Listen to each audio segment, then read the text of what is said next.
Dr. Sella here, and when you have problems with your triple option offense, you got to go back to the root of everything. It's no different in anything you do in life. If you feel like you're distant from God, you got to go back to the start of the gospel, and you got to read Matthew 4 and the Sermon on the Mount. You got to read John chapter 3. You got to read Mark chapter 1. You got to go back to the root of everything. Because the problem is, too many coaches compound problems by adding more and more and more, and they get away from the mission. Look, the bottom line is, when you have problems with your triple option offense, it's because this isn't working. It isn't hard to figure out. When Air Force lost 3 games last year, that didn't work. If that doesn't work, you're done. This has got to work. You got to make it work. So you got to look at the components of how to make it work. Number one, you got to get moving on the triple team. So the guard blocks whoever's on him. If there's nobody on him, it's like getting a break. But you got to get moving on the triple team. The next thing is the A-back's got to wedge with the tackle and two-hand slams whoever shows. So if number one takes the dive, he's got to two-hand slam him for a millisecond and get in front of him so the B-back can either hit it inside or outside of his block.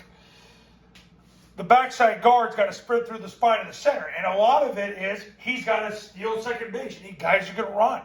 Same thing with the backside tackle. He's got to steal second base, block the spine of the backside guard. This is where the problems happen. The other problem happens when the execution of this quarterback B-back exchange isn't fast. Because the B-back's got to sprint through the ball, sprint through the play side, hit with the tackle, sprint through the end zone. It's got to happen fast. And yeah, he could hit it outside of the A-back, but you got to get vertical fast. The next problem you got to fix is right here. The receiver, if you go heavy, the third guy on the surface, he's got to get vertical to get horizontal. He's got to get his heels past the heels of the D-gap player and then anchor down. Quarterback's got to, as soon as the B-back clears, he's got to accelerate outside of number 2 to pull the perimeter people with him. Because remember, you're a triple option offense. They're going to have people assigned to your people. If not, well, then you're going to have a lot of success running mid-triple. So, of course, this guy runs the pitch, but overall, and this guy runs cutoff, but overall, you got to fix zone dive to get your offense working. So when you have problems with your triple option offense, you got to fix that first. Not real hard. Air Force just went 10-3. The 3 games they lost, they didn't get that to work. And they had to try to rely on other things. They were screwed anyway. You got to get that to work. The triple team, the A-back wedging, the scoops, quarterback B-back exchange with urgency, the B-back freaking hitting it with urgency, hitting off tackle or hitting off the A-back's block with urgency, the fan block by the receiver. You got to get all that going.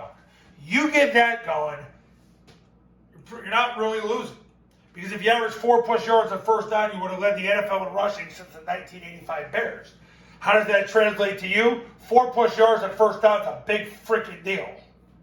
It's going to help you on second down, third down. You might not even have third downs. So there you go. You want to fix your triple option offense, start by fixing that right there.